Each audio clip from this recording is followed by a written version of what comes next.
नमस्कार मित्रांनो. उद्या इलेक्शन आहे. तर इलेक्शनला जाताना वोटिंग कोणाला करणार हा बराच प्रश्न मोठा आहे. तर माझ्या मते तुम्ही असा नेता निवडा ज्याने कधी बनवाबनवी केली नाही, कधी लबाडी केली नाही, कधी असं देखावा केला नाही. जे काय आहे ते रोखोक, म्हणजे जे मनात आहे ते तोंडात आहे. आणि महत्त्वाचं म्हणजे आपल्या मराठी माणसाला, मराठी संस्कृतीला जपणारा नेता निवडा. तर तसं बघायला गेलं तर असं मला एकच नेता दिसतो, तो म्हणजे राज ठाकरे. राज ठाकरे. मी असं कुठल्या पक्षाचा हे नाही आहे की माझा हा पक्ष तो पक्ष. जो महाराष्ट्राचा त्याला आपण मानतो. आणि त्यातल्या त्यात आपण राज ठाकरेंना भरपूर मानतो. का माहिती आहे का, राज ठाकरे एक असं नेतृत्व आहे ना, ते सहसा कुणाला कळत नाही. पण ज्याला कळतं ना, तो त्याचा फॅनच होतो आणि तो कायमचा होऊन जातो. लहानपणी म्हणजे ज्यावेळेस 10-15 वर्षाचा होतो त्यावेळेस पासून राज ठाकरेंना बघत आलेलो आहे.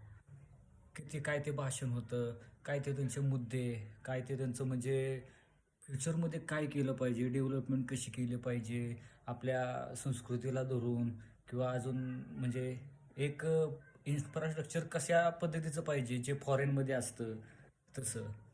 तर त्यांचे विचार भारी आहेत ना, त्यांची विचारांची मांडणी एक नंबर आहे. तर खरंच मला तर असं वाटतं की राज ठाकरेंनी ह्यावेळेस निवडून यावे. ते पहिल्यांदा युतीत गेलेत. म्हणजे त्यांच्या मुंबईमध्ये काही तर 53 सीट आहेत आणि मुंबई, ठाणे, कल्याण, डोंबिवलीमध्ये पण आहेत.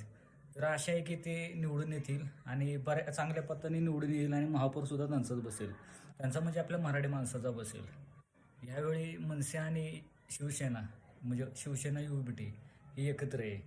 तर ही एक चांगली गोष्ट आहे की मराठी माणसासाठी एकत्र आले म्हणतात. ते कसं काय आहे ना, पण एक मराठी मराठीपण ह्या दोघांमध्ये दिसतंय. जे की आत्ता कुठं तुम्ही मुंबईमध्ये जावा, पुण्यामध्ये जावा, याला मराठी कुठे गेली ना तेच कळत नाही. कुठं गेलं की आपण हिंदीच बोलतो. याला मराठीसुद्धा आपण मराठी असून सुद्धा आपण हिंदीतून सुरुवात करतोय राव. हे एकदम चुकीचं आहे.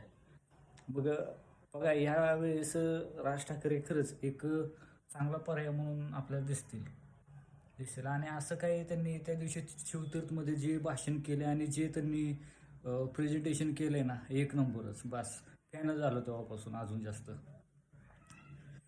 तर आय होप राज ठाकरे यांचा महापौर बसेल. जय महाराष्ट्र. आणि हो, व्हिडिओ आवडला असेल तर लाईक करा, सबस्क्राईब करा आणि कमेंट पण करा.